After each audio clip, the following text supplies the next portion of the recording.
Hello! Welcome to Buz Banter. I'm Dash Hat, and today we're talking about the Avengers.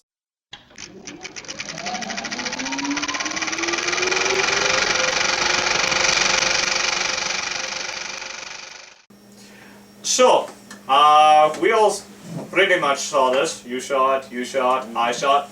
You saw it, right? No. What? Saw this. I was supposed to see it today! In the evening! In Quebec. I'm going to Quebec later on in the day. Congratulations! Yay! Back to the review. Aww. So, yes. Made and screenplay by Joss Whedon, and it really shows. This broke world records on for the largest opening weekend ever. Something that I can't remember what the last film was that had that. Avatar. That one. The bending one? But No. not the landing one. That's another discussion for another week. Yes, and let me sum up that whole discussion. It was crap. 3 of the main characters' names were pronounced wrong. So horrendously racist. Anyway, moving on. So, it is very difficult to find anything bad to say about this, mostly because Joss Whedon is fairly much a god. Whedonverse. Yeah, it really is. That's a thing. So, I cannot review the whole of this together. So I'm going to actually open it up to the rest of the floor. I'm going to let you guys make your points for why this is the greatest comic book movie ever, and I'm going to see if I can bring it down. Okay. Because I enjoy the tears of children. Okay. Well, it's... I'll help. Well, I'm not going to say why it's the greatest comic book movie ever, mostly because, I don't know, I can't really do that comparison. I can talk about why I liked it. Okay, Please, go ahead. First of all, so much eye candy, right? So much eye candy. The Hulk, and it's not even just, oh, everyone's so pretty. They have different kinds of eye candy. You know, they have, like, the Hulk, which is, like, this kind of nerdy, cutesy kind of guy, and they have Thor on the complete opposite spectrum. My I was God, just, that's I like him. So for girls they have everybody, Has but for guys eyelashes. they just have Black Widow. but she's enough. Oh, and wait, She's- sorry, they also have she's Maria Maria Hill. Hill. Yeah. Maria They also Hill. have Maria Hill. Robin, right? Yeah. She's the reason Yeah. why I want her figurine. She Canadian. She, Excellent. yeah. All the but best stuff they're in both comic books is from very Canada. very beautiful woman. Yeah. And that's like an understatement. Like you can't even like if I stand next to them, it's just like no. She's a I'm not having this picture taken. Thanks for the autograph. Yeah, yeah, and like we were talking earlier. He asked me if I was disappointed that Thor did not take off his shirt, and I wasn't even disappointed because his face was enough. He's so beautiful.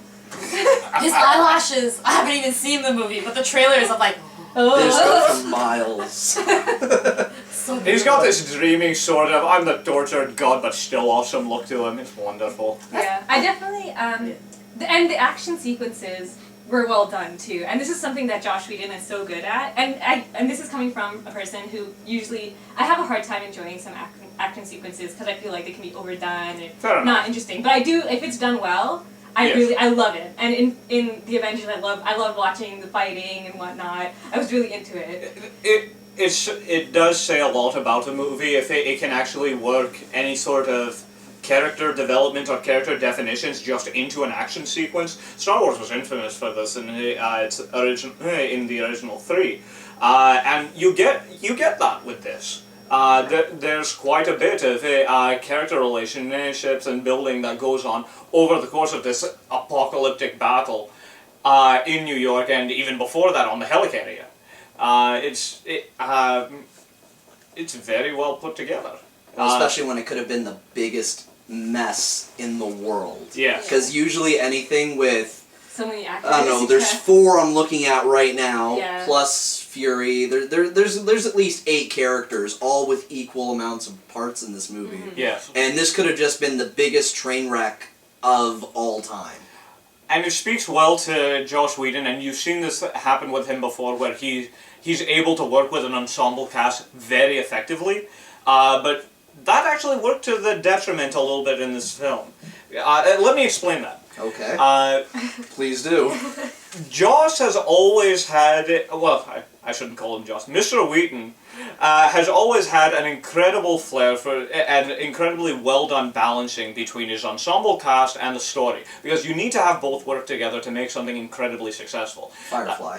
Exactly. Firefly, the movie Serenity, Angel, and Buffy the Vampire Slayer, and the current running Castle was all very well done ensemble cast, and they all develop very well alongside the story. Neither side of it suffers for the betterment of the other. However, everything that I just listed off is either a TV show or came from a TV show. Serenity is a good example of this, in that you had all of this character development over the course of those 13 episodes, and then you had this movie. So they didn't have to establish the characters, you knew who they were, what they were doing, and they just continued doing what they had been doing. And you were able to have flair with the story as a result. And the same thing with Buffy and Angel and all of that other stuff. Because you have a larger time frame to develop these characters, you're able to do it at a little bit of more gradual pace over the course of a season and have the story work its way through. You don't have that ability here. You have their setups, but you haven't seen them against one another. So you have to work in their character relationships, their setup, and their status quo into the time frame and still have a good story. And the story, unfortunately, on this time, it suffered. It still worked because Loki's a fantastic villain, but a lot of it doesn't make sense. That's okay though. I forgive it. One of the things is that this is planned to be a trilogy, because they're going to go into what they called Phase 2, where they're going to have sequels to all their other movies, starting with Iron Man 3, Thor 2, yeah. Captain America 2.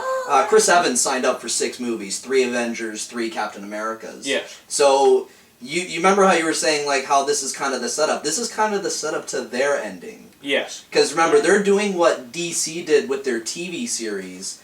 They're doing it with movies, But I'm where they're excited all for setting that. it up, I'm which really is excited for that. well, this Yeah. is the boldest thing anyone has ever Yeah. done. Yes, No one's ever done this. A movie serial. Yeah. It has not happened before. This is the first time it's ever happened. This is also the biggest thing Joss Whedon has ever done. Yeah. The only other movies he's done was Serenity, which was incredible because it was a movie for a canceled TV show. And it was still more successful than most of the other movies that were released that year. It was also more successful than the TV shows that are still on. Yeah. You just have to hope it doesn't suffer, because you know Tim Burton's Alice in Wonderland was supposed to be his big thing. No. And it just fell apart. Like, It's Well, so was the beautiful. Three Stooges for the guys who did that. That was supposed to be a Yeah. labor of love for them, and then that's kind of like, there's a reason we don't do comedy like that anymore.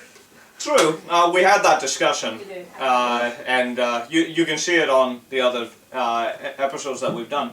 Now, in terms of its rankings, out of the comic book movies you've seen, exactly where does this rank for you guys? For me, it's number 2. It's pretty high up there. It's in my Yeah. top 3. It is. It's Yes. in my top 3 as well.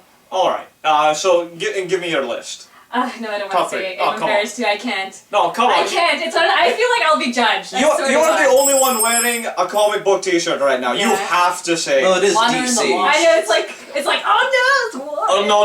It's not. War. My brother and I went to the screening that we went to wearing a red lantern ring, and he was wearing a blue lantern ring. There was a 40-year-old man with a long beard who looks like he had just come out of his basement for the first time that night. He had a mild aneurysm standing next to us in line. It was amazing. That sounds Does that mean he incredible. was angry? Yes. He complained about a headache. There was a bit of a nosebleed. I think it bled over into a stroke. Part of his face started to droop, and they just kind of escorted him out.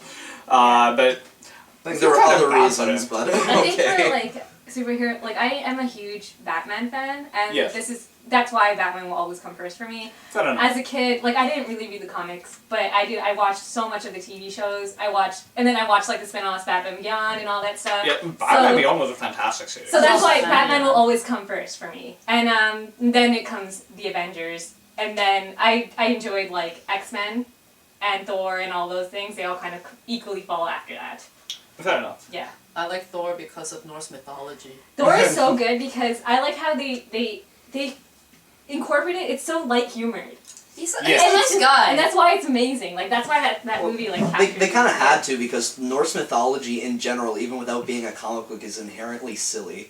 yeah. Like in Norse mythology, Loki turns into a woman, sleeps with Odin, and then gives birth to the 8-legged horse. Sleipnir. Sylfir. Sylfnir. Yeah. Yeah. Like Norse mythology in general, for both Greek and Norse, are just inherently silly. The thing is So they had to go at it silly. The thing was, watching the first Thor movie, I was like, hey, he's not doing that thing he does in the poems. In the poems, every time a woman speaks, he speaks louder so you can't hear them.